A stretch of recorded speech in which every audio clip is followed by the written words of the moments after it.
কক্সবাজারের সনাতন সম্প্রদায়ের মহাবারণী স্নান ও শ্রী শ্রী গঙ্গা পূজা অনুষ্ঠিত হয়েছে।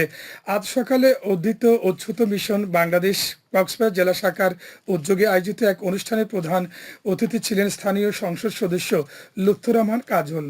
সংসদ সদস্য বলেন, বিএনপি সরকারের কোনো আমলেই সাম্প্রদায়িক হামলা হয়নি, বরং বিএনপি সাম্প্রদায়িক সম্প্রীতির বাংলাদেশ প্রতিষ্ঠা করতে চায়।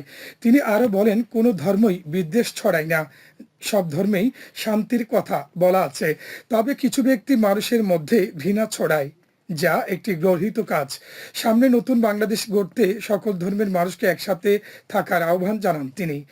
আজ ভোর থেকে সমুদ্র সৈকতের কবিতা চত্বর পয়েন্টে মহাবারণী স্নানে অংশ নিতে দেখা যায় লাখো পুণ্যার্থীকে। হিন্দু ধর্মাবলম্বীদের চৈত্র মাসের কৃষ্ণা ত্রয়োদশী তিথিতে পালন করে থাকেন এই বারণী উৎসব ও বারণী স্নান।